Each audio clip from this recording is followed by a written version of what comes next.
Good evening and welcome to Read All Over YouTube, which is the YouTube version of Read All Over the Land, the Liverpool fanzine. This is the last issue. The editor is John Pearman, and the longest running and the only surviving Liverpool fanzine. There's a new issue coming out. So this one's pretty close to out of date now, isn't it, John? Yes, that one was on sale at the game against Arsenal and the game against Nottingham Forest. We practically sold out, which is good. I think we've got about a dozen copies left. So Yeah. the new one comes out against Spurs on Sunday, and that's the last one of this season. And it's basically a bit of a unique cover because we've actually got two front covers on the one fanzine. If that makes sense, it probably doesn't, but there you go.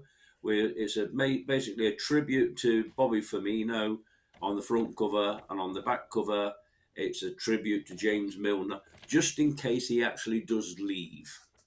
We're not Okay. Yeah. certain whether Yeah. he does, but we thought, well, if he doesn't, we can say goodbye again. Yeah. So it's mainly about Bobby Firmino, who's been a fantastic player, a well-paid player, obviously. So he's enjoyed his life at Liverpool. He's a fan's hero. He's got a fantastic song, the Si Senor, although Yeah. that's not actually Brazilian or Portuguese. That's more Spanish. But even so, as it says on the front, adios, Bobby, muchos obrigado, or something like that. And what does that translate to, John? I say, goodbye, Bobby. Thank you. All right. Okay. Okay. Excellent. All right. So when will that one be out? That's out on Sunday.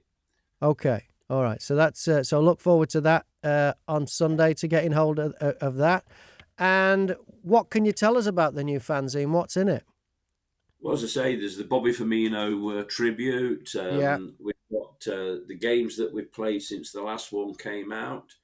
Game against Arsenal, Forest. Started off with Manchester City, didn't it? And which we like to forget. Also, Chelsea, which was a good cure for insomnia. It's being used in medical research. And then, of course, the Arsenal game, which was probably one of the strangest games a lot of us have witnessed in many a year, Yeah. where the referee seemed to incite the crowd after an Arsenal player had committed a foul. And well, the Arsenal player also incited the crowd. And then, of course, we had the never to be forgotten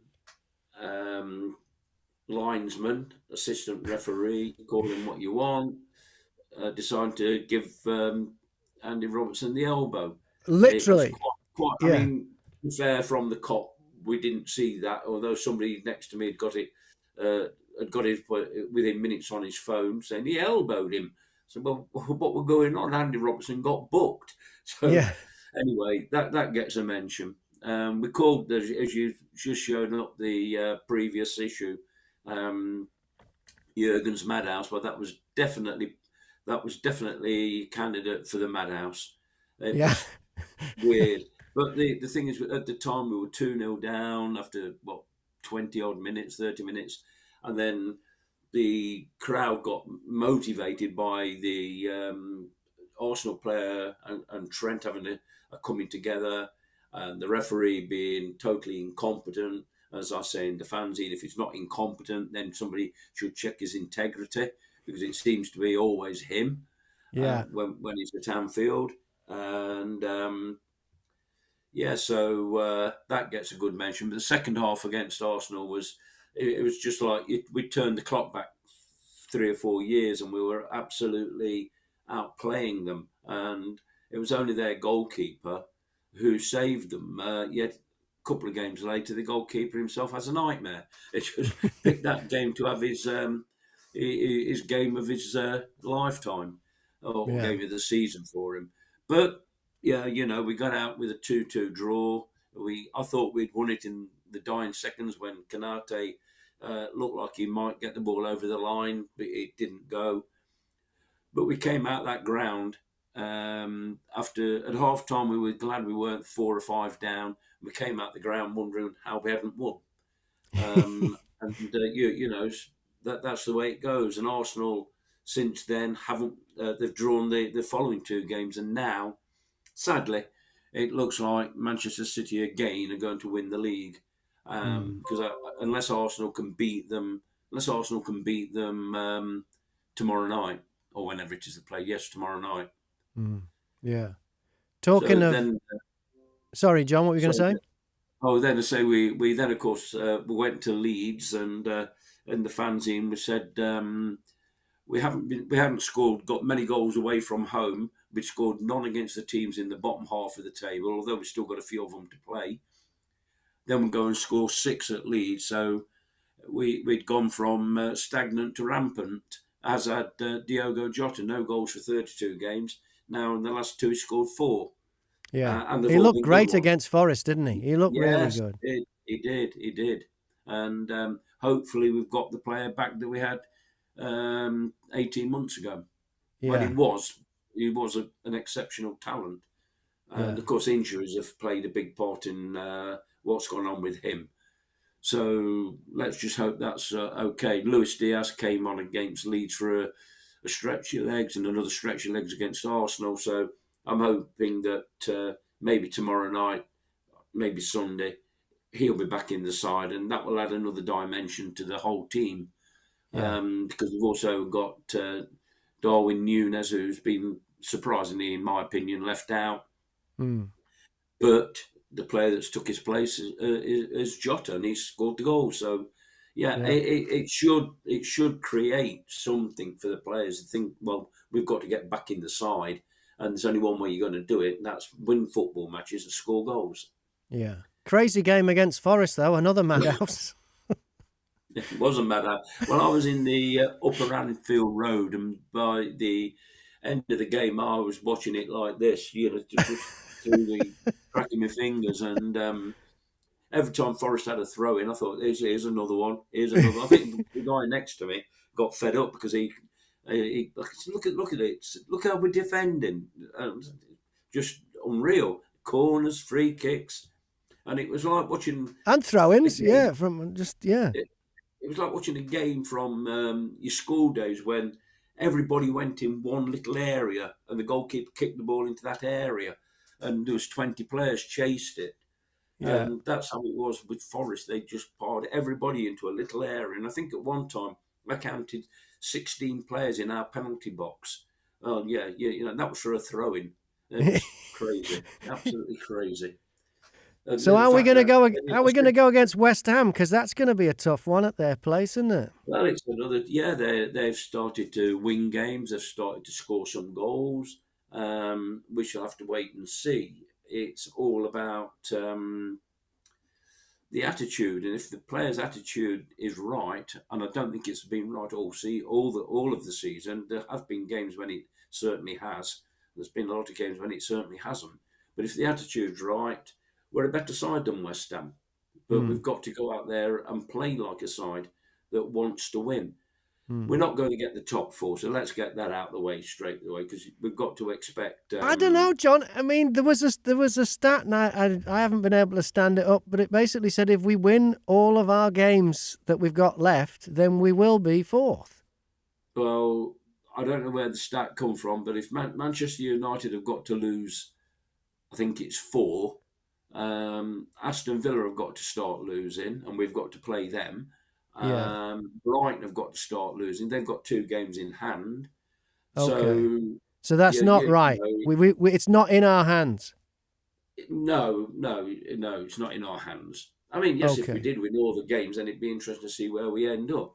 But we should have started thinking like that, should we say, in January. It's right. But we're a long way behind. It's now a case of where we're going to finish. A lot of people are saying if we can't finish in the top 4, let's qualify for Europe. Let's finish 8th, because we've never finished lower than 8th since promotion in '62. But and are they saying that because then we can concentrate on the Premiership because we won't have the fixture congestion? Well, they say that we can concentrate on the Premier, yes, but Um, you know, when would the lads who are not playing in the Premier side on a weekly basis, on a regular basis, when would they get a game? You know, Yeah. currently you got the likes of Ben Doak, who's in the under 21s now, a tremendous prospect. You've got other players. There was a thing on the TV today where Jurgen was talking about Conor Bradley, the young Northern Irishman who's playing for Bolton on loan.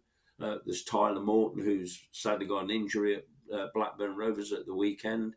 Yeah. He's coming back. So when do these lads get a game if we're not if we're playing the regulars in the Premier League? Because Right. you can't put untried players in too many of the Premiership games. You're looking now. We've struggled against teams like Nottingham Forest, like Leeds at home. Um, we've lost at Bournemouth. We've been beaten by Wolves. So we can't think these lads are going to develop by not playing. They can't. Yeah. They've got to be Yeah. playing. And the other thing from some of the fans' view, I'm sure some would agree with me.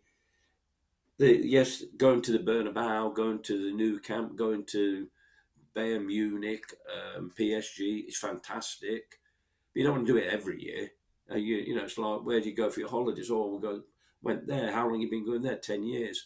You know, one of the best trips I had were, well, some of the best trips I had were when we were in the UEFA Cup in the olden days, when we went to places like Kosice, who was in Slovakia, Slovan Liberec, who was in the Czech Republic, places like that. You know, One of the most entertaining articles of one of your many European trips, John, was your trip to Rapid Bucharest. It was a great, very entertaining Yes, article. followed around by the BBC TV cameraman. Yeah, yeah. Yeah, so we've got that to look forward to if it's a UEFA thing, isn't it? Not the end of the Yeah, world. I mean, you know, and the thing is, you get the chance to go and watch other teams. You know, it's Sorry, yes, Europa Cup now, isn't it? Yeah. yeah. Playing some of the sides, like everybody wants to play against the Real Madrids, the Barcelonas, and the Barcelonas and Real Madrid wants to play against Liverpool. But you know, it is what it is.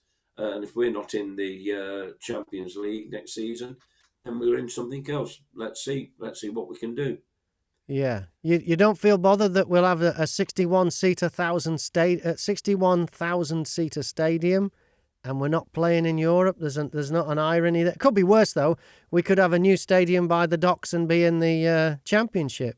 Well, you're right there. I mean, who are you talking about? Oh, I don't know. We're not going to mention them. You and I had a chat this afternoon, and I said, "Are we going to mention them going down?" You said, "Let's not bother." So let's not bother, John. It's not yeah, part of what we're so about. Yeah. we could have a 61,000 seater stadium. The only problem for the owners or the club, not just the owners, is if you're playing the champions of, shall we say, Latvia, it might not appeal to too many people who live in foreign parts. But it's like the League Cup. You're playing a League Cup game and you're getting, well, this season in a different scenario with the stadium capacity. We got 50 odd thousand for a game against Derby County, and we fielded basically our academy side, mainly our academy side. Mm. And I actually think the people from Liverpool who don't get the opportunity now to watch the Real Madrids, the Manchester Uniteds, or whoever it may be, would come along because the families will want to see the players and Mm. want to see the team. So yeah, it gives everybody an opportunity to go and watch the games. Yeah, and I think the Legends game proved that, didn't it? That people will turn out to see the players. Yeah, I mean there were about 48,000 at that, and I was sat on the train, and a young kid was sitting opposite me, and with his, I assume it was his dad. I says, "Who are you going to watch?" He's Stephen Gerrard, and his dad said, I told him about him. He said he's always wanted to watch him play. And this is a 41-year-old or whatever it is now, Stephen Gerrard, still Yeah, idolised on Merseyside by the Liverpool fraternity yeah, and by Reds all over the world, not just all yeah, over the land. yeah, And so you know Yeah. These are the games, so younger players can come through. They can get a game. They can get an experience of playing in front of 50, 60,000 people. That's got to be better than playing in front of a man and his dog on the academy pitches. Yeah, or loaned out to a smaller club, and we'll hear from Jon Newby in a bit about his journey as a jobbing footballer. It's a fascinating interview. That is coming up. Jon Newby, who made 4 appearances for the first team at Liverpool, but we chatted to him a couple of weeks ago. We've got that coming up in a bit, but there's a few more things you and I need to talk about before we get to that, John.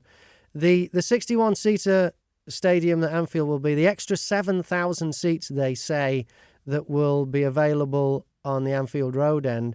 It's not going to help me with my season ticket situation. I've been on the waiting list since I lived in Teesside. Now, I moved to Teesside in 2005.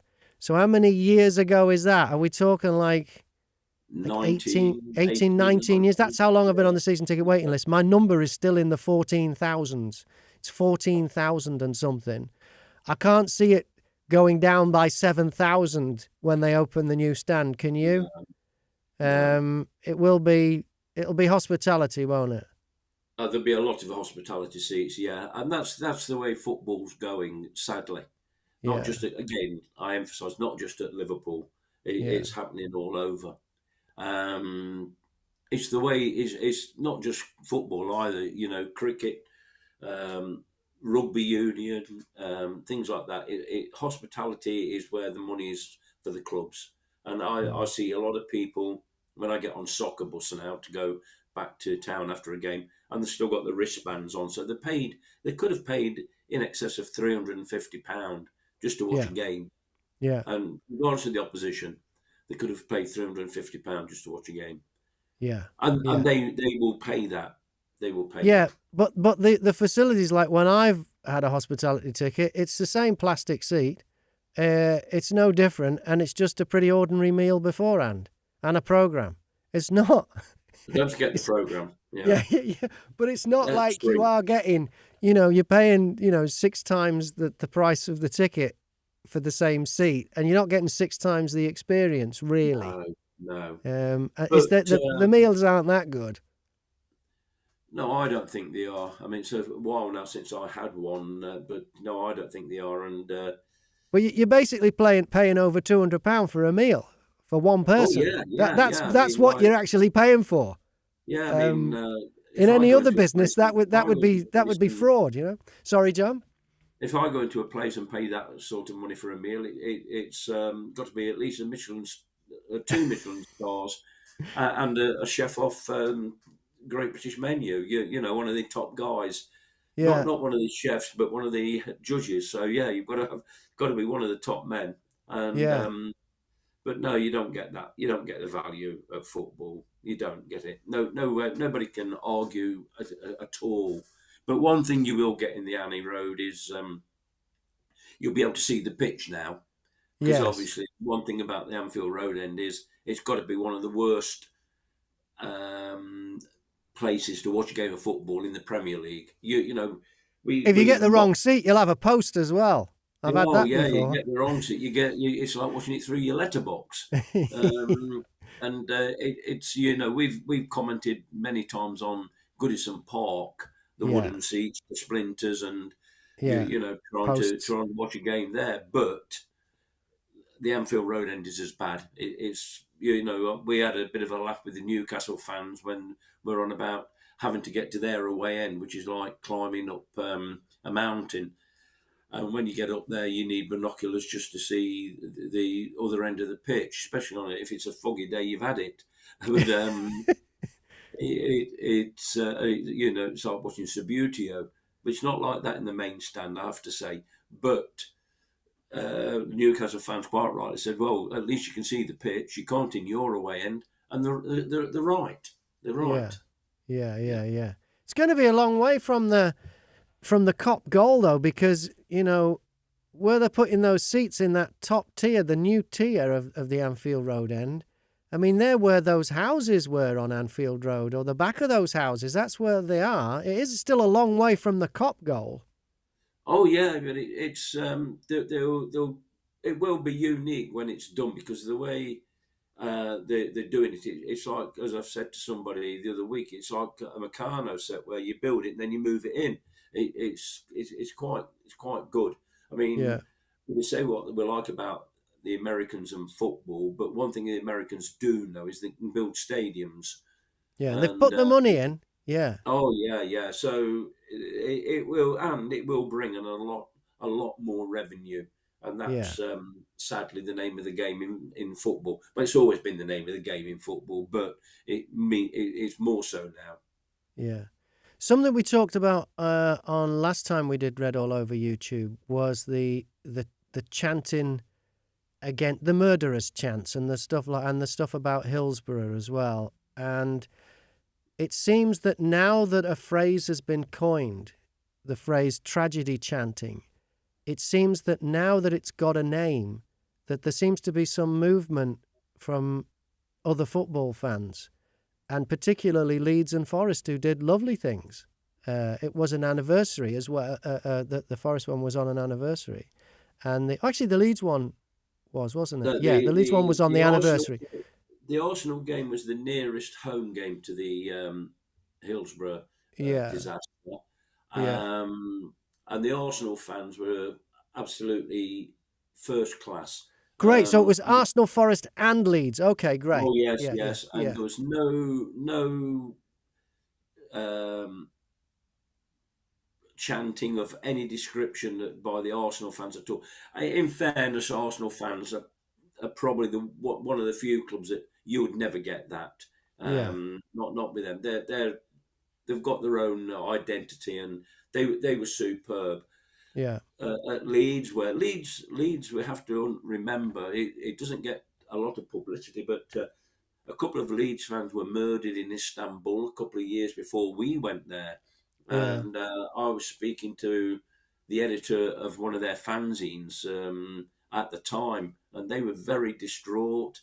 They were murdered. It was nothing else.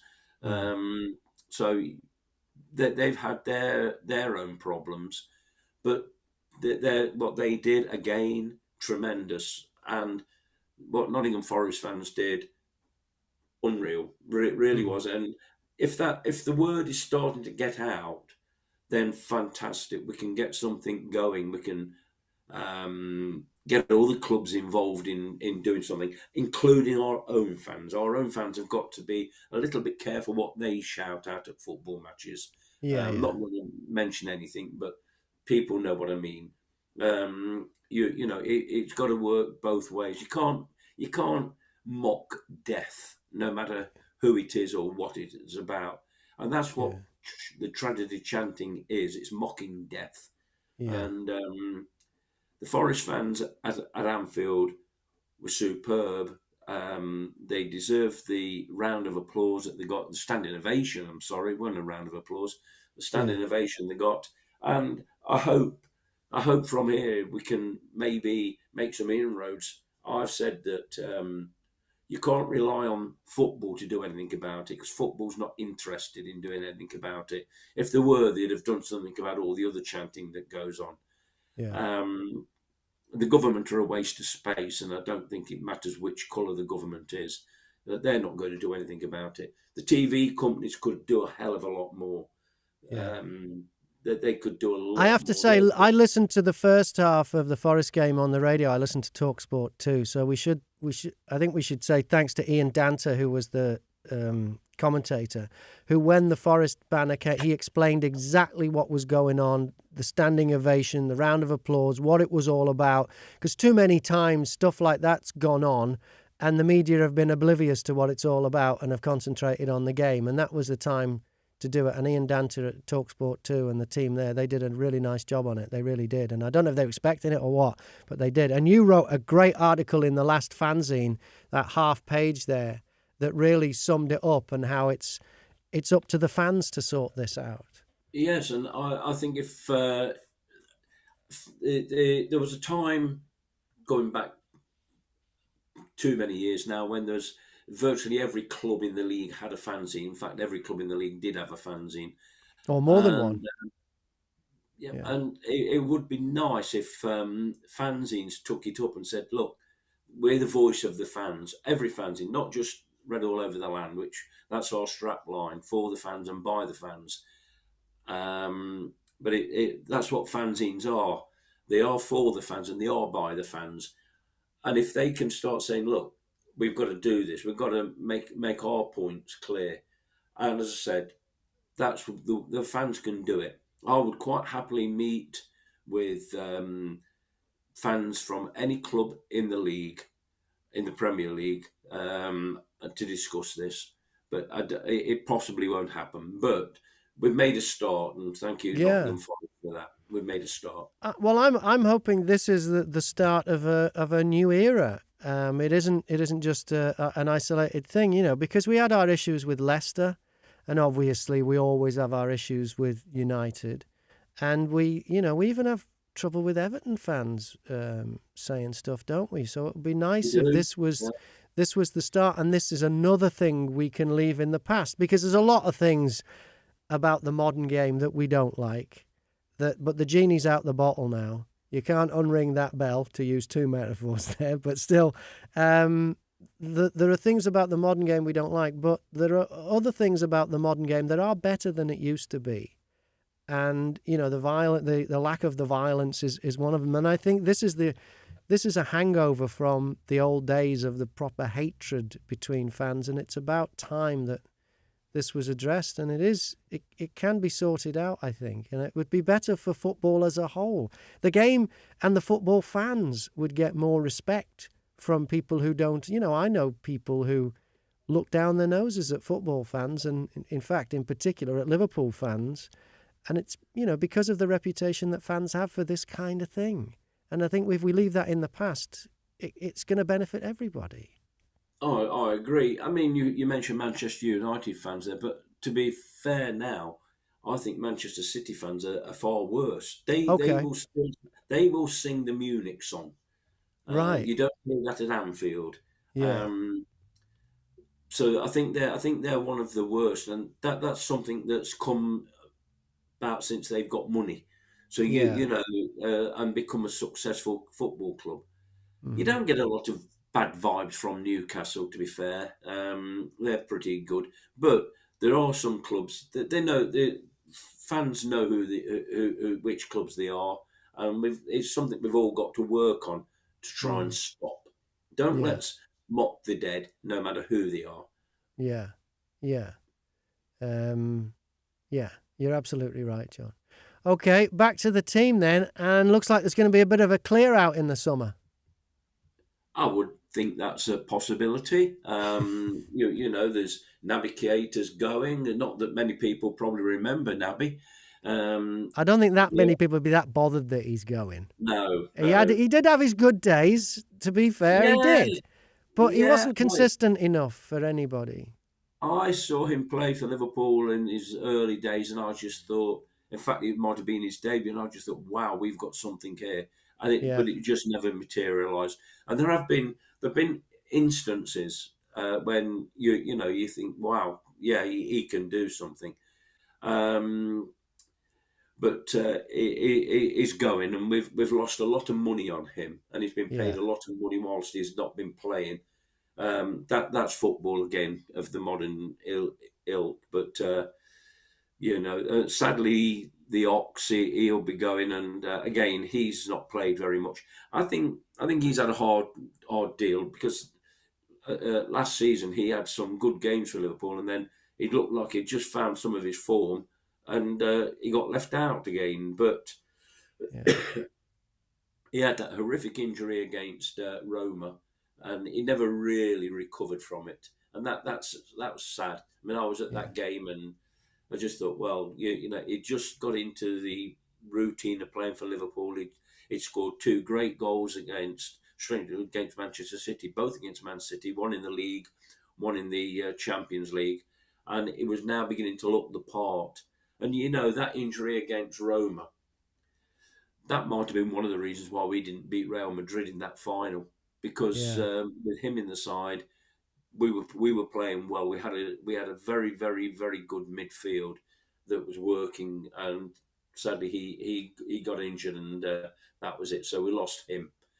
Others will go. Bobby Firmino, what a he's sort of football. He's Brazilian, and as everybody knows, and there's one thing about Brazilians: they can light up a dark room without even trying, Yeah. and especially on a football field, the samba men and all the rest of it. And he's just been part of something special. And to me, he was like the hub. He was so many things went through Bobby, and Yeah. those back heels, the little flicks, they could be infuriating at times. But when they came off, yeah, the ball ended up in the back of the net. And I can remember one against Newcastle at the Anfield Road end, and he set up Mo, and I think he went one way, and all the Newcastle team went the other, and Mo was left to go and put that in the net. Then it was goal against Arsenal when he it was like a slalom skier, just went through everybody in on a dark, wet, windy December night, put the ball in the net, and ended up scoring a hat trick. Mm. Just a fantastic player, Yeah. And when he and smiled with those super white teeth, everybody smiled as well. Everybody oh felt yeah, that. Yeah, it yeah, was yeah, great. yeah, yeah. Sort of Cilla Black might want them back. I'm sorry, sir. You're not. I Yeah, I but think she would Klopp's got them from the same dentist. have. I Yeah. think they have. Yeah, there's a Yeah. few of them. But yeah, what a great player.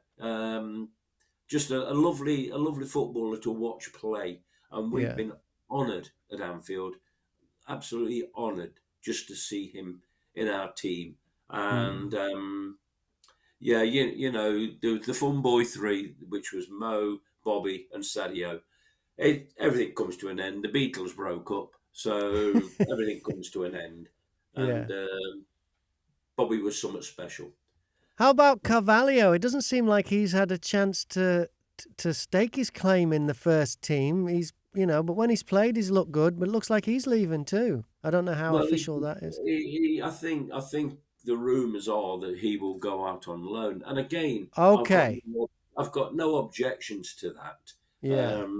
If he goes somewhere and gets game time, we have to remember he's 19. He's 19, Yeah. so he's got to be playing football. Yeah. And he was unlucky in so much as um, he came to Liverpool possibly thinking he was going to play in a side that was competing for the title. He actually come to Liverpool when we were in our worst form for since the days of Roy Hodgson, maybe. It was that Yeah. bad, and Yeah. it was very hard for anybody. Let's be fair. It wasn't just him that wasn't impressing. Neither was the likes of Fabinho, Hendo, Thiago. Nobody, even Virgil van Dijk, nobody was impressing. Trent, Robbo. So the players that he could have turned to on the pitch weren't there. They Mm. weren't. They weren't. They weren't doing it themselves. So how can a young kid come in and start playing? But he scored a cracking goal against Newcastle to win us a game in the last minute, Mm. or the 8th minute of added on time. And he scored against Bournemouth when we won 9-0. So he's done all right, and I think he will be okay. Okay. How about Nat Phillips? He looks like he's going too. Well, he's got to go, hasn't he? So has Reece Williams. These are lads that served us in the COVID year. I feel sorry for Nat. He shouldn't have been kept on, but he's been kept on just in case, which shows how much Jurgen values him. But he deserves to go somewhere. He'll go and play for somebody, and he will be a good player for them. And I don't know Mm. where he'll go, um, Premier Division or the Championship, but he deserves the opportunity, as does Reece Williams, who's currently in the under 21s again. Mm. But yeah, they're good. They're good players, and they're not going to make it at Liverpool. Not everybody does make it at Liverpool, as we'll find out when we speak to Jon Newby. Yeah. Um, but they've had a career, and let's not forget they're being well paid for Yeah. their um, Their endeavours. contribution. So Yeah. Yeah. yeah, but yeah, let them go somewhere else and play football. You saw that with Nico Williams on Saturday. He left Liverpool to go and play football. Didn't leave Liverpool because he wanted to. He left Liverpool because he wanted to play football. and he scored a goal. He had a good game. He put himself about, and so that's the way it goes. Some make it, some don't. As far as Um, players coming in, John, Jude Bellingham looks like he's not coming. Is that good or bad? well, it's the now quite unique comment. We can't afford a Ferrari. Jurgen didn't enlighten us on what we can afford. Yeah. There's maybe a Ford Popular, I don't know, but I don't know. I'm not a car man, so you can Right. comment more on that. But the thing is, let's say Jurgen Klopp's been given £100 million by the owners to strengthen the side, I won't buy Bellingham. You wouldn't. So, but we don't need one player. We need four, three, four, maybe five players. So we've got to do that. We've got to get money in, and if we're going to spend this money, we've got to spend it in the right way. Something I've mentioned in the next issue of the fanzine is Bellingham's been quoted at I think 120 odd million. Well, when we sold Philip Coutinho to Barcelona for something in excess of 140 million, I believe, our fans laughed. They thought, well, we got money, we've got all that Mm. money for him, and he Mm. went over there. And he couldn't cut it. Yeah, he got some success. He got because at Barcelona, it's like joining Celtic, isn't it? You're gonna win trophies, but he couldn't cut it. Now he's a bit part player with Aston Villa, and Mm. whether they'll keep him on, I don't know. So you can't say we're going to spend all the money on Jude Bellingham and then find out that, oh, hold on a minute, he's not as good as we thought. He might be Mm. good, but anyway, you mean good luck to Dortmund. I hope they win the German league because they're now top, and Bayern Munich with Sadio Mane in a bit of bother because he Mm. punched one of his own teammates. So yeah, it's you got to move if you're going to make a move carefully. And Jude Bellingham hasn't, and Bayern Munich haven't actually said they're going to sell him, and Jude No. Bellingham hasn't said where I want to go. Yeah. It's paper talk. You even play papers now or the media of whatever form it is. We'll go and speak to the parents and say, where do you think he wants to go? Um, it's the player's agent, and the club that actually um, are in charge of his contract. They're Mm. the ones that will decide where he goes. And Mm. fair play to Dortmund. They've lost a lot of players in the past decade or so, as Jurgen would point out, because they couldn't afford to keep the players. If Bayern Munich came calling or Real Madrid came calling, they had to get Yeah. rid of them. They had to sell them, and Yeah. that may happen with Jude Bellingham. But let's wait and see. Yeah. Let's wait and see. Someone who's staying though, by the looks of things, is Bacetic, which has been one of the great discoveries this season, hasn't it? To me, he's been. Well, I would say he's the till he got the injury a couple of weeks ago. How he got the injury, I don't know. It's just one of those mystery things that happens at Anfield. He was our best midfield player. If you were picking a midfield, he was always going to be in it. And And how I old think is he? 18. And again, the thing about him is a Serbian um, who was brought up in Spain. His father played in the same team as Thiago. That's something unique. And now he's at Anfield, and he speaks pretty good English with a twang of Scouse. He can obviously speak Spanish, and he speaks so not bad at the age of 18. And I think Yeah. next season we could be very excited by him. And I still have a lot of faith in the likes of Harvey Elliott, um, the lads I've mentioned before, like Tyler Morton coming back, Connor Bradley coming back into the side. There's a lot of young players there, and if you sign players of the Jude Bellingham ilk, where are these guys going to play? Especially if we don't make Europe, where are these guys going to play? They're not going to be Yeah. playing at Anfield uh, every, on a weekly basis. But when you're that age, you've got to be playing on a weekly basis. And Yeah. we've also got Ben Doak, who I watched on the TV this afternoon in a recent game, and he scored another blinder. So we've got talent all over the place. We've just got to mould it all together, and fans Yeah. got to be patient. And if Doak, Bacetic, Harvey Elliott, and a couple of others come through, well, we've saved ourselves maybe 200 million. And I think that's what the owners and Jurgen are thinking about. Yeah. All right then. So the future's looking bright then. We've just got Yeah. to get this season out the way. It feels Oh, like, doesn't it? yeah. Let's get it out of the way. Let's have a good end of season celebration, and start again rebuilding in June. Start the Okay. rebuild straight away.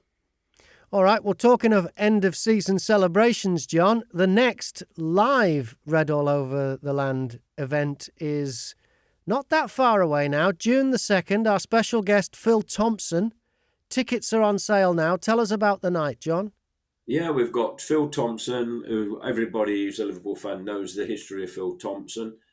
He won every trophy available to him whilst at Anfield, the league, all the cups and everything. What a player he was, and of course he became assistant manager when he was with Gerard Houllier. He stood in for Gerard Houllier whilst he was recovering from his major surgery, and is a local.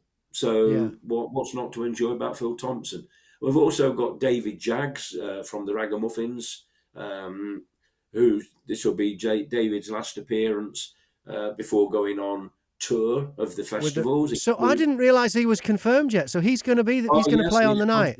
confirmed now. Yeah, Because the yeah, last one we did with John Aldridge and Steve McMahon, he was great, wasn't he? Just keeping it going, keeping the vibe going for the whole yeah. night. So the whole night he had everybody singing, and he was great. Yeah. He can sing anything you like: football songs, Beatles songs, and his own songs. So David's good. David's a good friend now. Yeah. But he after that night he goes and plays in festivals in Manchester and then Glastonbury. So yeah, Right. But you can so, catch him as part of the Phil Thompson night on June the 2nd if you've got a ticket. And tickets are yes, limited, aren't they? Did you say about 150? That's it. 150. Yeah, that's what we've got to Yeah. try and do. Which is Yeah, a good number because that means that if you want to, you can meet Phil Thompson and he will sign something for you.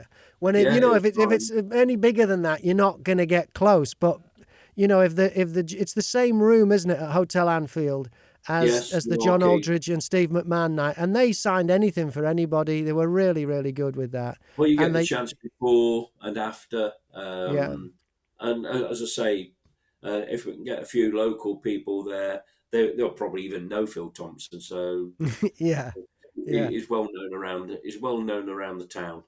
And is it Of a going to be the city. same as the last one where there's like Liverpool items for auction and for raffle Yes, and all we're the going to rest of have. it? I'll be starting working on that as from tomorrow. Now the fanzine's out the way for this season, so we can get. We're going to have some Liverpool memorabilia. Um, Possibly a couple of Phil Thompson items. Well, we have certainly got his book Stand Up Pinocchio, or is it Sit Yeah, Down Pinocchio? yeah, yeah, yeah, Yeah, we've got that. So we'll get that signed. So yeah, it should be a great night, and of course we've got a good host who you well know, Graham, because it's you. Um, so you'll be the man with the glue, keeping it all together. yeah. I So try yeah, and keep it all on time, which is the whole. yeah. Well, The that's whole sometimes difficult when you let a ex-footballer talk. yeah, Uh, exactly. yeah, Yeah, I'm glad they're not paying him by the hour. So yeah. yeah, Okay, but the tickets will be limited because once they're sold out, they're sold out. That's it, isn't it, well, John? So you yeah, should get them now, and you can get all the details at redallovertheland.com. yeah, definitely. Okay, Yeah, all right. look out on Twitter, Facebook, everywhere, and Yeah, you'll see it. It's there. yeah, And hopefully we'll get a full house and we'll have another good night. And anything if we do raise money, we've then got money in the kitty that we can used for local causes. Yeah, We're not doing one specific cause this time, like we did with Abbey Lawns. This yeah. is And the this is food bank the previous time, yeah. So yeah, yeah, yeah. yeah, So yeah. so we've got things that we can look at and do. Yeah, And and there will be other events in the future. I don't know if you want to touch on any of that or throw in a name. It's up to you. But at the moment, the one to concentrate on June the 2nd, it's a Friday night at Hotel Anfield, and it's Phil Thompson. Yeah. it's Phil Thompson, yeah, yeah. And there is another one lined up in November, which will be on the 18th of November, the actual anniversary of the very, very first Red All Over the Land. The actual date, it came out on November the 18th, 1995. Right. So we've got something special lined up for that. And Great. again, you will be part of that, as you know. Of And I'm course. And yeah, hoping David Jaggs will be as well. let's hope so. Let's hope Yeah. he is. But all we know is that the Phil Thompson night is going to be a really, really good night. There's a video on YouTube of our previous event if you want to check that out. So you can, if you want to see what kind of a night it is, and because it's in the same room, it's at Hotel Anfield. That was the one with John Aldridge and Steve McMahon, and David Jaggs is in the video. So if you just want to know what kind of a night it is, you can check that out. But I wouldn't mess about too long because the last one sold out, didn't it? And we had to turn people It away. did. So Yeah. it's Yeah. it's June the 2nd. It's a Friday night. Phil Thompson at Hotel Anfield with Red All Over the Land. Okay, John. So we should get to our guest now, which we cheated. We pre-taped this one because he was a busy man.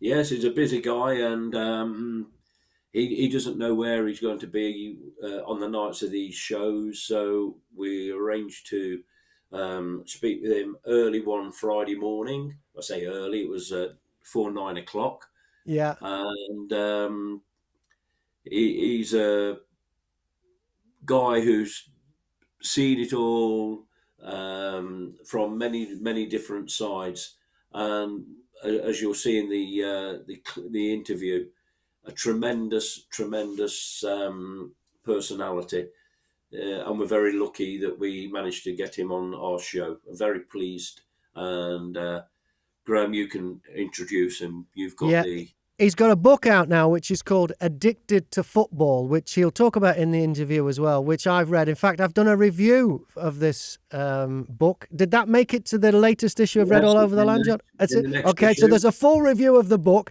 Jon Newby is the guy. John is a former Liverpool player who played for the club's academy and the reserves and made 4 appearances for the first team before going on to play for other clubs all over the UK, including Scotland. For the last 7 seasons, he's worked at the Liverpool FC Academy as starting out as a coach, and now he's in their player recruitment department. And this is when John and I caught up with him a few weeks ago. So some of the references when he talks about matches that Liverpool are playing, they may be a few weeks old. This is Jon Newby. Jon Newby, welcome to Red All Over YouTube. Thanks for having us, fellas. Morning, Graham. Morning, John. We've got a few things in common. Me and John have got things in common with you, Jon Newby. First of all, you and I lived in the same place for a while. From the age of 2 to the age of 18, I lived in Great Sankey. Yeah, I know it well. I was born in Warrington, yeah. Whereabouts in Great Sankey did you live? I lived on a road called Pycroft Road. Where's that? Wasn't far from Barrowhall Lane School. Okay, where the baths are. Yeah. Yeah, it was, yeah, just a little bit past there, yeah. So off Park Road, probably. Yeah, probably, yeah. Yeah, I lived in Hale Grove off Hawthorne Avenue. Okay. Off Station Road. Yeah. So that, yeah. It's 30, nearly 40 years since I lived there, so. I haven't lived there since I was It's changed 18. So it's it's about the same for me as well, actually. And your dad worked at Ford's. Half of our street worked at Ford's. Yeah, he did. He worked at Ford's for 40 odd years, yeah. Mm-hmm. Yeah, loads of people around there worked at Ford's. It was like it was like the iron lung of that part of Warrington, I think. Kept everybody alive. And you've got an East Midlands connection. Yeah, my mum's from Leicester originally. Yeah, she met my dad and they moved to Warrington as soon as they got married in '67, I think they got married. But yeah, she's from Leicester originally. Yeah. Yeah, we moved there. We're from Egbert in '66, so about the same time. Yeah. So did you Yeah, go to Barrow Hall Lane School? Yeah, I went to Barrow Lane. Yeah. Yeah, I went to Penketh High because when I started at Penketh High, Barrow Hall Lane hadn't been built. They were still finishing it off. Okay. Yeah. Yeah, But my mate Dick, I think my mum used to teach there actually, Penketh High. Mrs. New. I don't remember a Mrs. Newby. Oh well, maybe it was after I was there. Yeah. And John, you've got when I first met you, you lived in the East Midlands. Yeah, I lived in Loughborough then, but I was actually born in Leicester. Right. So, Okay. whereabouts was your mum born? Glen Parva they lived. I know it. Yeah, know it very well. Yeah, know it well. Played football there a few times. Well, not played. Took teams there a few times in my footballing days. Yeah, yeah. Well, the other connection you two have got is a medical connection because you've both had heart issues. Oh, well, no need to discuss them. Are you I'm sure? all right now. I'm okay. Yeah, yeah. Because I it's had a big fine deal. bill of health last week. You what? I had a clean bill of health last week. The MOT showed nothing, no problems. Yeah, but it was major surgery. What was the surgery you had, John? We won't go too far into this, but what was the surgery? Triple heart bypass. Right. But Wow. Jon Newby, your surgery was even more extreme. You've got a defibrillator in your chest. Yeah, it's very similar. Well, the same as what Christian Eriksen's got. Right. So yeah, I've got a defib in. Yeah, I've had that in for 4 years. Just gone 4 years. And when was the first time you knew something was wrong then? When I was coming to the end of my career, I went into non-league to play for Warrington Town, and I just started getting like dizzy spells in training and things like that. So we're probably talking about 2012, maybe something like that. Yeah. And then came out of non-league football, started playing amateur football with my mates, and actually just started collapsing during games. Wow. So yeah, a few tests later and a few hospital trips and surgeries, we got to the defib stage, but all fighting fit now and still here and raring to go. So all good. Because you explain a lot of it in the book Addicted to Football, which is subtitled My Journey from Anfield to Almost Everywhere, which is a cracking read. And you even talk about like being on the table and them actually putting the things on, you know, the thing the real Hollywood thing of clear. I mean, must have been terrifying. Yeah, I mean, most people obviously when they have, when they're shocked by, defibrillators, they're unconscious, they don't know what's happening. But I was fully awake, and they just couldn't, during the surgery, they couldn't manage to get my heart rate back down. So it was beating, towards 240, 250. So to stop me from going into cardiac arrest, they had to reset my heart. So yeah, it wasn't pleasant whilst you're awake to feel that. And I can still hear the noise. If I cast my mind, I can still hear the noise that it made. There was a noise more than anything that the machine makes when it shocks you. So she's been in that kind of position. That's enough to give you a heart attack, isn't it? You know what I mean? I think it nearly did. Wow. So then you would have had to take it easy. That would have been tough for a sportsman. Yeah, that was probably the most difficult thing. People talk about the physical side of it. It was probably the mental side that was harder, because when you're going from someone who's trained, at high intensity all day or every day for God knows how many years, to then be told that you can do nothing more than a walk really is really, really tough.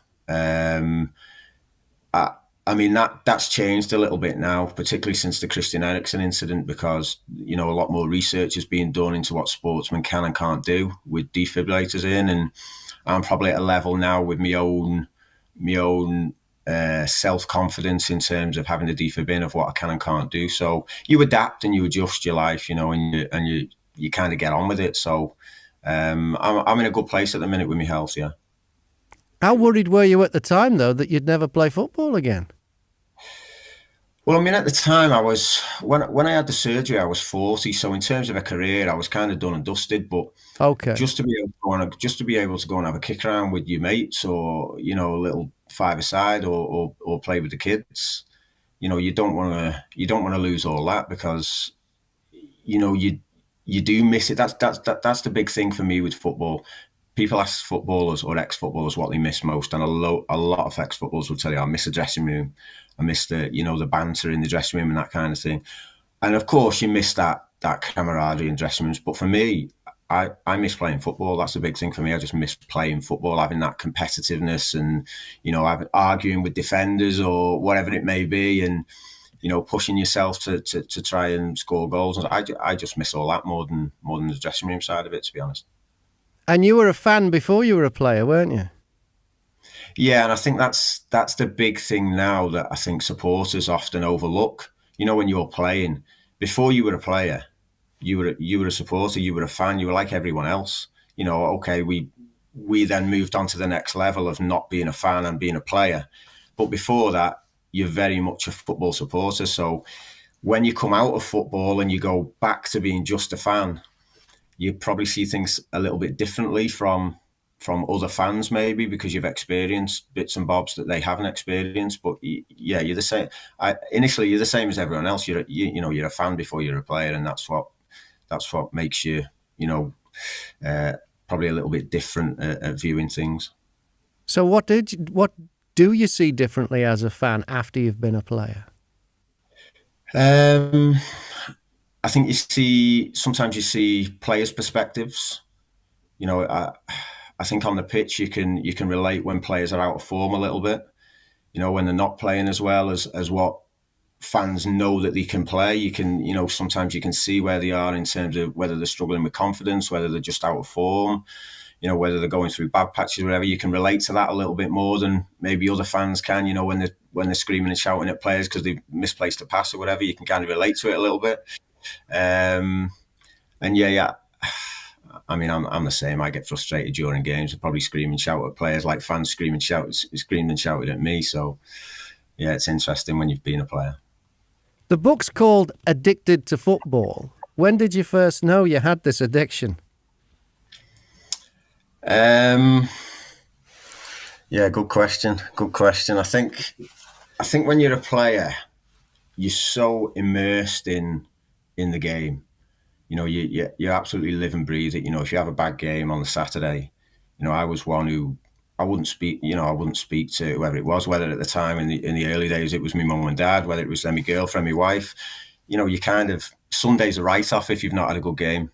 It's an absolute write-off. You don't want to speak to anyone if the result hasn't gone well.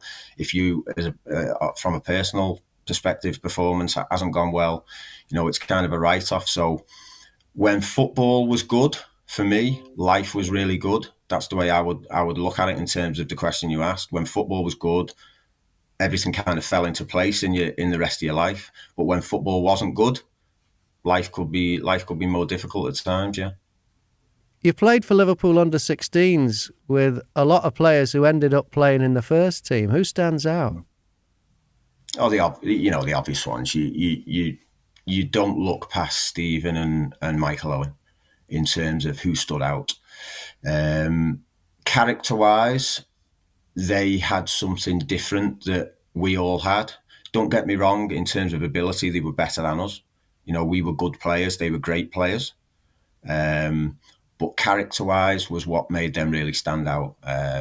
You look at Michael. Michael was probably the most supremely confident player I've ever played with, in terms of, it was almost like he was playing in a school playground at times. If we went a goal down, it was almost like, just give me the ball. I'll go and get us back into the game. But I don't mean that flippantly. At times he was that good. His self-belief was above anything I've ever seen in terms of being successful. With Stephen was a little bit different in that he probably had a few more ups and downs on his journey in terms of injuries and stuff like that when he was a youth player. But his ability was far better than anything I ever played with in my career. He was the one that, I was a forward, so if you were playing under 16 football or B team football or 18 football as it was in those days, the first person you looked for in the dressing room was to see whether Stephen was in midfield, because I was someone who played on the shoulder of the last defender and wanted to run in behind. If Stephen was playing in midfield, you knew if you made those runs, he would find you. probably 9 times out of 10 he would find you with the perfect pass. So it was great for me because you'd score more goals because you got more chances because, Stephen was in the team. It really was that simple. But character-wise, yeah, they were different. They had a mentality that kind of, they knew that they were going to succeed, and that didn't come without hard work because they were unbelievably hardworking in everything that they did. But their mentality and their desire and will to win, and everything was a step up in terms of other players. That was how I viewed it. But Stevie G helped you, didn't he? In the under-16s, you scored 2 against Everton, and both goals were set up by Stevie. Yeah, they were the good days. If you're beating Everton, it's always a good day in my book, anyway. And then you stepped up to play for Liverpool's first team. What was that like? It was a little bit daunting because, like I say, I've gone from being a supporter, which I suppose everyone has, but I was the type that, at 13, 14, 15, I'm travelling all over the country watching Liverpool. I'd go home and away every week, and then within 3 years or 2 years from that, all of a sudden you're training with those players. So it was a little bit daunting for me in that respect because I was a very quiet kid anyway. I was quiet as a young boy. And it probably took me 6 months to 12 months to really settle in terms of training with the first team squad every day. And it probably wasn't until Gerard Houllier became manager that I kind of felt at home a little bit. Him and a coach called Patrice Bergs, they gave me a lot of confidence in terms of playing with the first team players, and new contracts and things like that to show the belief in me. And then, it kind of kicked on from there a little bit. And was there an extra intensity? Well, I'm guessing there must have been to playing in the Premiership, to playing in the youth setup. Was there a big difference there? Even in training, it's so noticeable. The pace is much quicker. You don't get as much time on the ball. So yeah, there's certainly a massive step up. But I just think that if you're wanting to play for Liverpool every week, you've got to be world class. You've got to be world class. Like I say, I'm very honest in where I was. I think I was a good footballer, but I don't think I was someone who was going to play for Liverpool every single week, because you look at the people in my position at the time. You had Michael Owen, you had Robbie Fowler, you had Emile Heskey, you had Patrick Berg who could play up there, you had Vladimir Smic who could play up there. Then Jari Littmanen signed, who a couple of 2 or 3 years before he signed had been one of the most sought after players in Europe. So you Karl-Heinz Riedler as well, probably too. Yeah, Karl-Heinz was there. Won European Cups, and so yeah, I think you have to, when you're a youngster coming through, or particularly when you're a local youngster coming through, I think it's a little bit harder, because you have so many. Or in those days, the foreign influx was just starting in those days, so you kind of find that the best English youngsters kind of get moved down a level because so many people are signing from outside the country. But like I say, if you want to play for Liverpool every week, you've got to be good enough to play for Liverpool every week. You won't get there through luck. You'll get there through, being talented.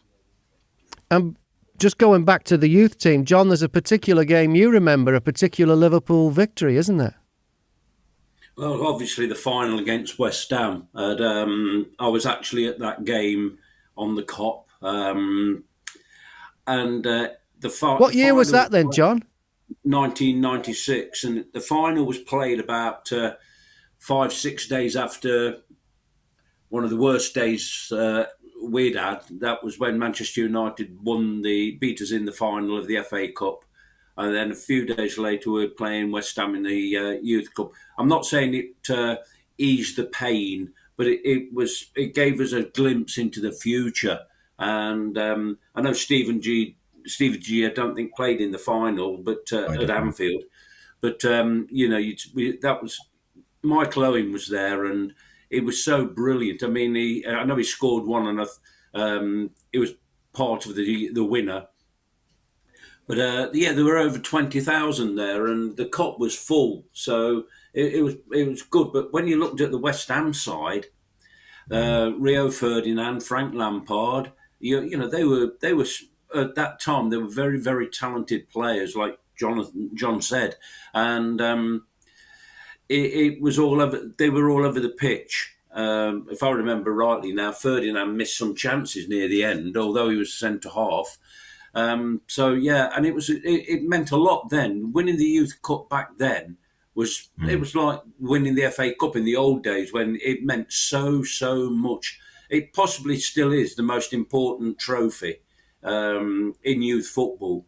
But of course, a lot of the players then, if I'm right, used to play also in the reserves. It wasn't like it is now, where you've got under 21s and under 18s. You could be playing in the reserves, and you'd be playing against men, as John knows. So yeah, there's some good times. Good. It was good to watch that youth team. But I think, if my memory is right, wasn't the game against Crystal Palace something like 7-5 in the semi-final? We won 4-2 at Anfield. Yeah, you're right, and we drew 3-3 away. But we were actually, funnily enough, in the second leg, we were actually getting beat 3-0 at Selhurst Park. So we were actually we were out, essentially. We'd won 4-2 at Anfield, and then we went to Selhurst Park, and just after half time we were 3-0 down. I think they had Clinton Morrison up front and Leon McKenzie, so they were a real handful up front, Palace, and we ended up being 3 down, and we drew the game 3-3 in the end to go through. But the final itself, like you say, they had Lampard, they had Ferdinand. I think they had a few others that went on and had long careers in the game, albeit lower down, like myself. But yeah, they had some really good players, West Ham, really good players, and it was a proper game. But we were a team made up of all local boys. So you had Carragher in there, rightly so. You mentioned Michael, but then we had Davy Thompson in there, obviously, who went and played a lot of games for us, and obviously moved on to the likes of Coventry and Blackburn. And then you had some real characters. You had our skipper Phil Brazier, you had Lee Pryor at right back, who I would have hated to play against. A real character that everyone in the city still knows now because he's such a character. Stewie Quinn playing right wing, who scored the winner. Together, we were a really, really tough bunch. We wouldn't get beat. If we had to play, we'd play. If we had to fight, we'd fight. It was one of them. We were all in it together. And like you say, back in those days, it's probably coming back a little bit. The FA Youth Cup was so prestigious, and that was the first time Liverpool had won the FA Youth Cup. And I know to the staff, who I still speak to now, Steve Highway, Hugh Macaulay, Dave Shannon, that was a massive, massive thing for us to win that. And was viewed upon as something really important for the club at the time. John, as a fan, apart from yourself, is there a player that was part of the youth setup back then that you would have liked to have seen end up as a regular Liverpool first team player? In terms of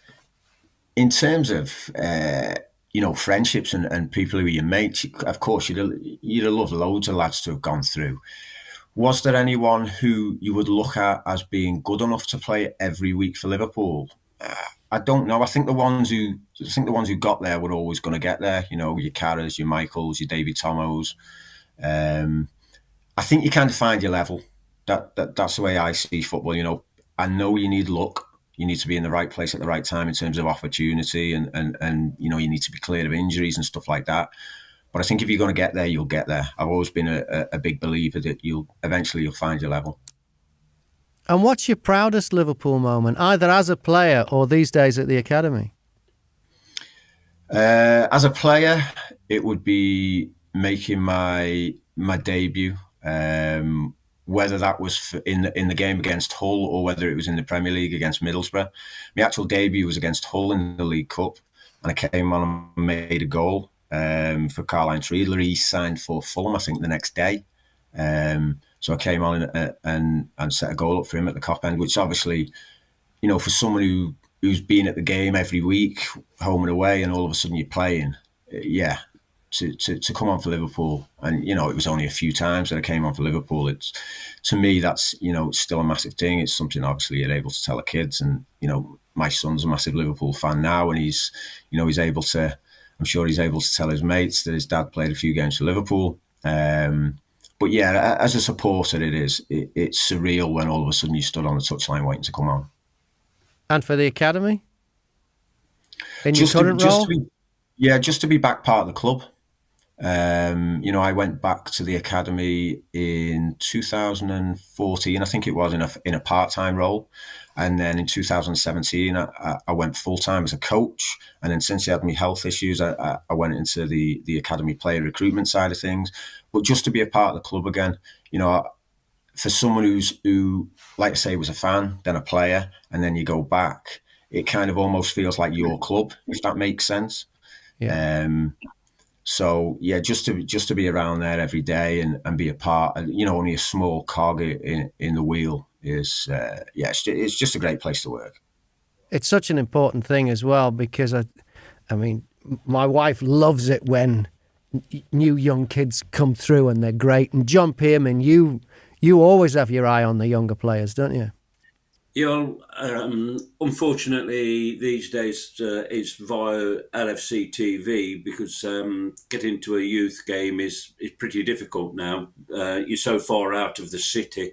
But I used to like watching the reserves, and I'd go and watch the reserves when I was in Loughborough. They'd play at Leicester, Nottingham, and places like that, and you'd see. I can remember seeing McManaman. It was like a twig. He was that thing. He was so thin, and then Fowler and other players, and you're watching them come through. But the thing then is, you'd sometimes have a player in the side who was coming back from injury, so they get some of the first teamers helping them, and it was always good to watch. And they used to get a few thousand watching them at Anfield as well. But now, as I say, I watch it on LFC TV, listening to Steve Hunter's commentaries, which are always quite amusing at times. And I like to find players, look at players, and say he's going to make it, and. The ones that have caught my eye this season, obviously Ben Doak. I mean, I watched his. I'm not saying it was his first game, but one of his early games, and I thought he's there. He's too good for this already. He was like Michael Owen, wasn't it? He give him the ball and let him do the rest. And of course, he's gone through the 18s to the 21s, and now getting the occasional game in the first team squad. But another one that I've looked at recently is Trent Cohen-Doherty, because he's from Ireland. He's from we've got part of our extended family are from Derry, but they're not football people. So when I heard this sign someone from Derry City, it caught my eye. But he'd been playing against men last season, as would Ben. Ben was playing in the Celtic B side and he even got on, I believe, in one of the Old Firm derbies. Now, that must have been interesting for him. But these are good lads, in my eyes anyway. But I just think there's a lot of talented players. But like Jon said, they must know they must know whether they're going to make it at the highest level. It's now you go into the first team now, and you see players like Mo Salah, all these players and they're all around you. They are world class players. They're not just world class players now. They're world stars. So it must be very daunting for a young 18-year-old, or in the case of Ben, even younger, sitting in that first team dressing room and looking around and seeing who are there. But it's I think youth football is very, very important. I don't think it gets highlighted like maybe it used to, like the Youth Cup. Now they play the games at the academy, and I wish they were playing them at Anfield, because I think it's so important that these lads get to play in front of the inside Anfield itself. It must mean something when they go on that pitch, even if there's only 5,000 on the cop. It must mean something to them. Yeah. And Jon Newby, it must be even more. I mean, as fans, it's exciting when new players come through. It must be even more exciting for you when you see a lad and you think, yeah, he's one for the future. Yeah, of course. Especially when I was a coach with the under-11s, you're now seeing boys that are kind of on the fringes or that are training with the first team every day or that have gone out on loan to other clubs that you've coached. And it's fantastic to see those players, doing so well that are still at the club, and all really grounded, down to earth boys. But I just feel that when you go into a first team environment, it can be daunting. And the quicker that the boys get used to that, the better. It's like John says, in terms of playing at stadiums and things like that, I think it's really important. And going out on loan, they were the things that kind of really helped me in my career, because it's kind of sink or swim. You know what I mean? No one's going to wait for you in football. No one waits for you. So you've got to be able to, if you're thrown into a first team environment at the age of 16, 17, 18, all eyes are on you. Whether it's a manager at Liverpool or a manager at Bury or wherever it may be, all eyes are on you, and you've got to be able to adapt and not feel, overawed by the situation. That they're the signs that managers and coaches are looking for. I know you probably can't give too much away, but how much can you tell us about how Liverpool does recruit players? I mean, are they out watching, school teams or something? If they're as young as 11, how does it all work? Where do they find the players? You're right. I can't tell you anything. Fair enough. No, fair enough. I thought I'd chance my arm. Well, we'll get back to the book because I know you can talk about that. There are some great stories in the book. There's one about when Gerard Houllier was the manager, and he signed, you'll remember this, John Pearman, Jean-Michel Ferry. And you reckon in the book that Houllier had a secret mission for him. Yeah, it was a strange signing because I think and by the way, Jean-Michel Ferry was a lovely fella. Played in the reserves with us. He'd play in the reserves every week with us because he wasn't playing in the first team. But I think at the time when he signed, he was maybe early 30s or just turned 30. But you had Steven Gerrard coming through in the same position, and you already had Gary McAllister at the club, so it wasn't as though someone like Stephen was going to learn off Jean-Michel, because he was already learning off the likes of Gary Mack and people like that. So I just thought we all thought it was a bit of a strange signing. But he spoke perfect English.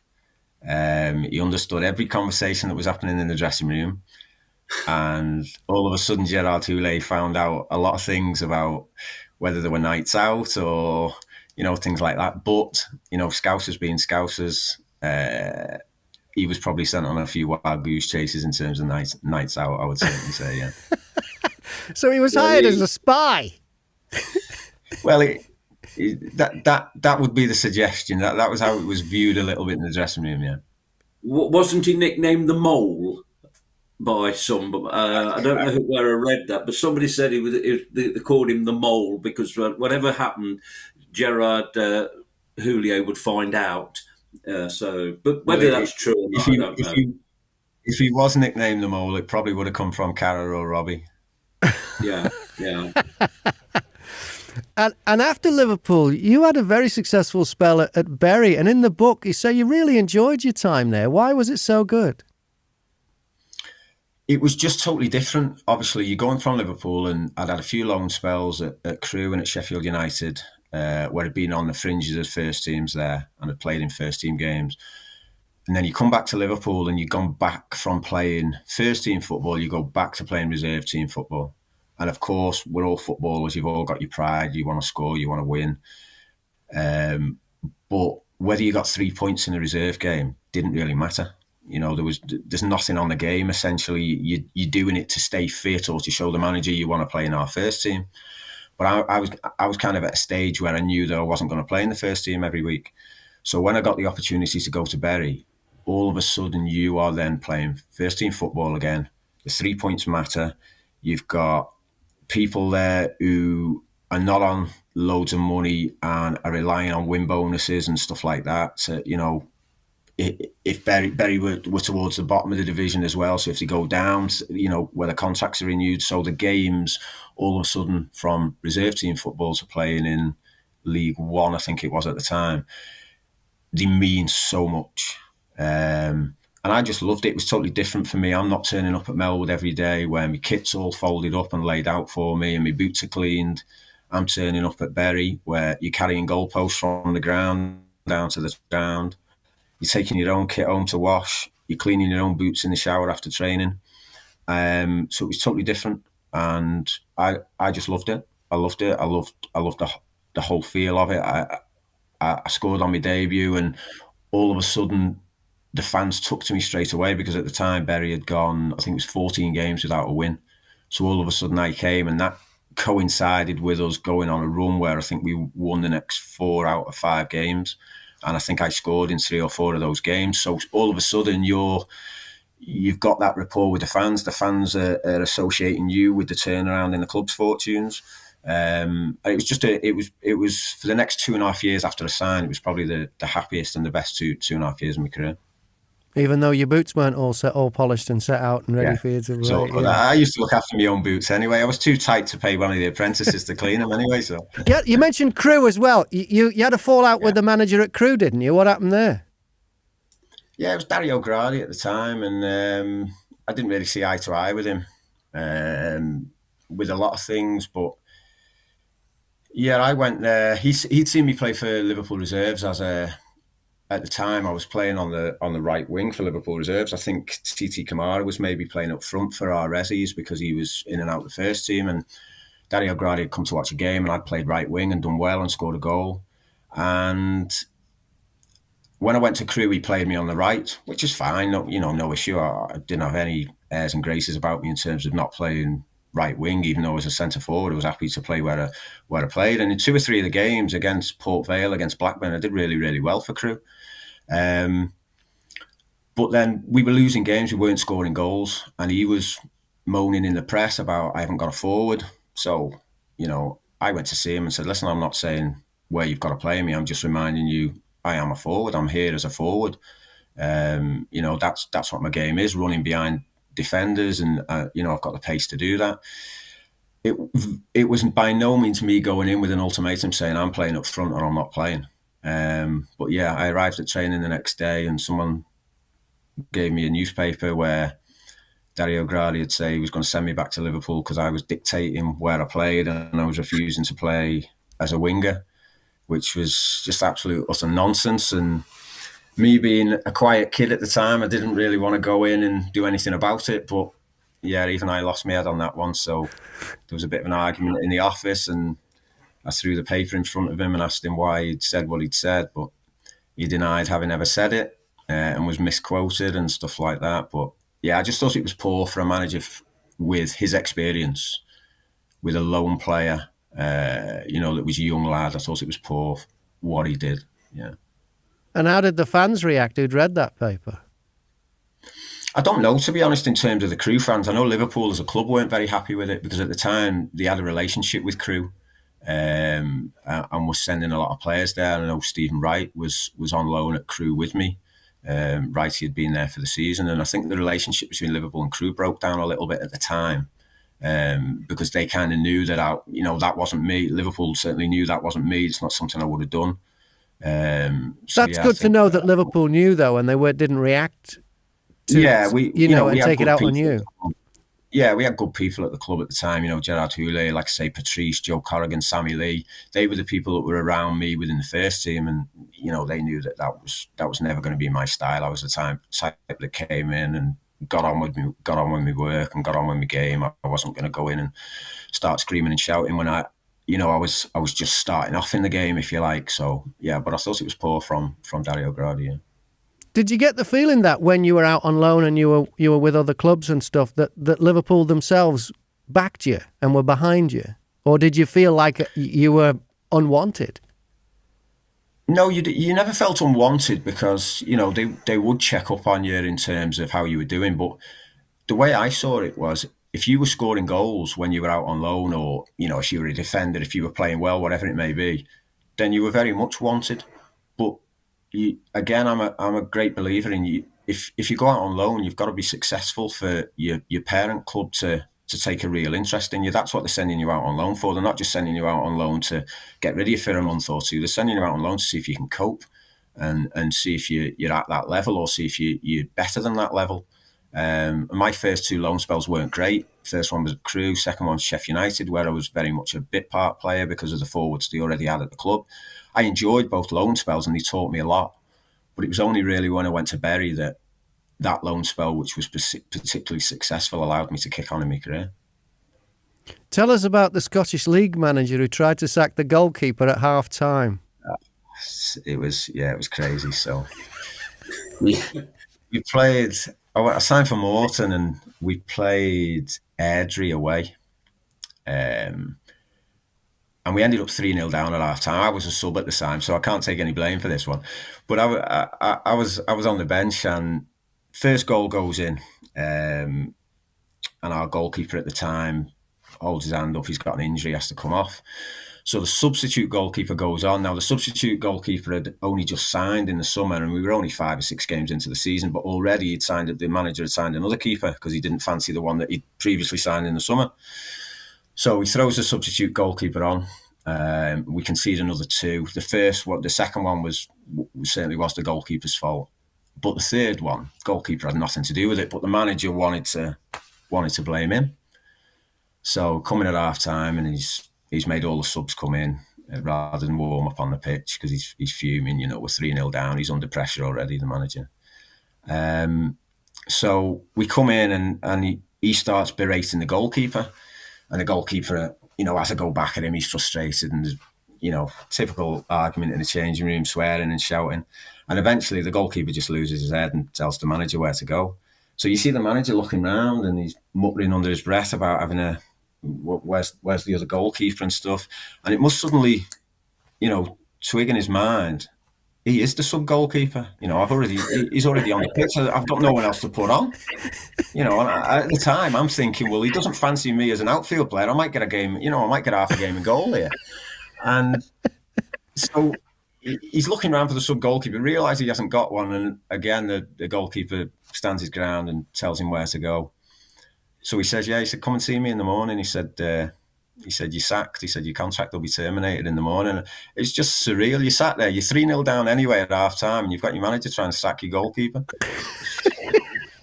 Like the real world. I think I was about 28 at the time, and I thought, I'm not sure I can see anything. I'm going to see anything more in the game than what I've just seen here. It's a terrific book. It's called Addicted to Football. It's by Jon Newby. It says, my journey from Anfield to almost everywhere. And you did play for so many different clubs. There's another great story in there about a fallout you had with Nigel Clough as well, and then how he dealt with it. He doesn't hold a grudge, it turns out. He's doing wine and cheese on the bus. No, he was a real character, Nigel Clough. He was a real character, and you couldn't really have a fallout with him because he'd scream and shout at you, but 2 minutes later, he's asking you how the wife and kids are. That was how he was, and I was very much like that in football. I never really held grudges. Because if you held grudges, you had so many fallouts in training or disagreements in training with teammates or whatever it was. But the next day, I was always of the ilk that you come in and what's done is done. You get on with it. But yeah, Nigel Clough was a real character. And I always remember playing a game at Rushden and Diamonds, and we conceded a goal right on half time. But the person who'd scored had been at Burton Albion the previous season and been the top scorer, and Nigel Clough had wanted to keep him, but he'd left to go to a different club. So I think that kind of made the situation even worse, the fact that he was his old player who'd scored the goal. So we come in at half time and he absolutely batters me and the other forward that's on the pitch. And I mean, like the worst dressing down I've ever had in my career. But he actually opens the door to do it so that everyone outside the dressing room can hear as well. And he's going on and on and on. And I'd only been at the club for about 2 weeks. And I'm thinking, bloody hell, this is some start here. You know what I mean? I'm getting absolutely battered. I've only been here a couple of weeks. And it eventually got to a stage where I thought, I'm going to have to come back at him here because he's getting personal. He's going too far. And I've kind of looked over to the other side of the dressing room at the captain. And the captain's just like shaking his head at me and mouthing no. And I just thought, right, okay. That must be Nigel Clough's way. And, that's how he does things. So I'll keep quiet. Anyway, he took me off 2 minutes later and that was it. But yeah, he was, I found him really good. I found Nigel Clough really, really good in terms of his management style and his training and things like that. So, he was a good and interesting person to work for, yeah. Well, it's been great having you on, John. John Pearman, you got any more questions for Jon Newby? No, it's been great listening to him. I mean, I love the work that the people at the academy are doing. They are the future. The players that they're dealing with are the future of Liverpool, or can be part of the future of Liverpool. If you look ahead now, people are saying, "Oh, go out and sign this player, that player." I don't know how much the press have got us who the press have got us lined up to sign in the summer, but the way it's going, I think in that the new Anfield Road stand would be to put all the players in that we're going to sign. But I'd sooner see a player come through from the academy, preferably a local lad. But if not, then the likes of Ben Doak and so on, they're the ones we want to see. They can save the club £100 million. And unfortunately, in football today, if you ask somebody who they want to see in the Liverpool midfield, they want Jude Bellingham. They want so-and-so, they want so-and-so. But Stefan Bajcetic, and I can probably pronounce that wrong again, he's proven that although he's come from Spain, he's Serbian, he's Spanish, now he's talking good English. He to me proves that you don't have to go out and spend £100 million on a player, because he is talent. You could see that. Go back a couple of months, and people were saying, "Who's he?" Now they're all saying, "Why can't he? Where is he?" We know he's out to the end of the season, and we're missing him. That to me, he's 18, just turned 18. You've got him, you've got Ben Doak, you've got other players coming through, and one player who I still keep my eye on, I always check that he's played for Blackburn Rovers, is Tyler Morton, because I actually thought he'd be in the team this year, but he's gone out on loan. He's gone out on loan for a reason. It's probably to toughen him up in the Championship. It worked with Harvey Elliott. And to me, you've got players like him coming back. You've got the players like Doak, like Bajcetic, and the future is bright. And these are all younger lads, and fans have got to be patient. There's going to be a lot of talent at Anfield. At Kirkby, and we just want to see it come through where they're playing at Anfield on a regular basis. And if that happens, and I think with Jurgen Klopp as manager, some of the people that are running the teams down below, they are being looked after. Like John said, people do get looked after. But once those players get in that dressing room, they'll know whether they can cope. That's their ultimate goal, is to get in that first team and play for Liverpool. It's something special. But John, if you do actually see Joel Bonner, give him my regards. He probably doesn't remember me, but I used to speak to him. I used to speak to him at Loughborough University. You could tell he'd played for Liverpool, because he was probably the best player on the pitch when he played at the uni. And his parents used to come down and watch him play, and we used to have a good old natter. I think he's proven what people can do, if you want to call it, after football. He could still probably be playing for some non-league sides, but it was a lovely guy, and you could tell that he'd been brought up at Anfield, and I love speaking to him. So yeah, and thank you for your time, and I hope your brother still buys the fanzine. Yeah, he does. Yeah, I'll be honest with you, John. I think I've seen you a couple of times selling the fanzine outside the main stand. That's it. That's me. Yeah. Well, come up and say hello, and so I'll pop over and say hello. I'm the old guy wearing black with a grumpy look on my face, cursing anybody in a half and half scarf. The book is called Addicted to Football. It's a terrific read. If you want to get it, I'll put links to Amazon in the description if you're watching this on YouTube. Yeah. Thanks very much, John, and thanks for being on. Thank you. Good to speak to you, Miles. Cheers. And John Pearman, thank you. And as ever, Red All Over the Land. Check it out online. Get the fanzine at the match, or subscribe at redallovertheland.com. And remember, you'll never walk alone. He was great, wasn't he, John?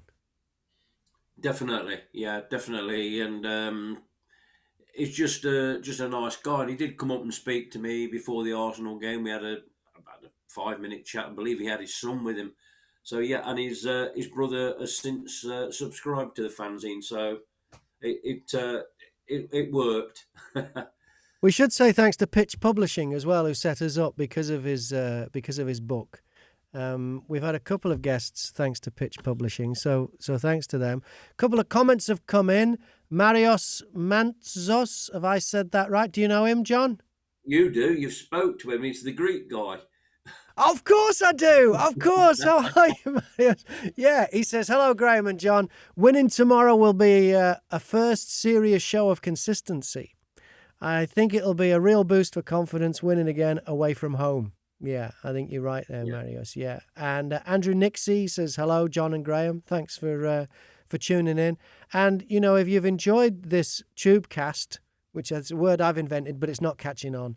But if you've enjoyed this read all over YouTube, tell people that, you know, the minute we finish this, it goes on YouTube. You can watch it on demand whenever you like. So if you've got friends who missed it and they want to check it out again, in fact, we have more people, you were saying, John, watch it after the event than watch it live. Definitely, yeah. So people the dinners at this time of night, or the whatever they call it these days. So yeah. And then they tune into us the following day when they're supposed to be working from home. That's right. Yeah, or whatever they're doing. Yeah. So So with more viewers after the event, that means that in social media terms, the show has a long tail. That's what they say. Definitely. Oh, I'll take your word for it. Yeah, okay. So the thing to remember is the Phil Thompson night, June the 2nd at Hotel Anfield. Tickets are on sale now, but they're 150. The last one we did with John Aldridge and Steve McMahon, it sold out pretty quickly. So don't miss out on that and get your chance to meet Phil Thompson. I mean, it's not a meet and greet. It is Phil is going to do a presentation, and he's, by all accounts, extremely entertaining. But you will, you know, before and afterwards, you will be able to track him down, and maybe he'll sign some stuff for you. But we'll have stuff for auction. We'll have stuff, raffling stuff to raise money, and you'll be able to get it then. You get all the details and all these things at redallovertheland.com. John, anything else you'd like to say in closing? No, I think that's good. We've had a good session again, and like you said, we thank John and Pitch Publishing. We're hoping to have more shows before the end of this season. Well, we definitely will, and we're hoping to get Joe Goodall on from the Liverpool Women's Supporters Club, and hopefully we can get Grace Meriton, who's had me on her show, Gab Chat. The word is getting out there, and the fanzine has done well after a real tricky winter, so it's come back. We're on a good run, like the team.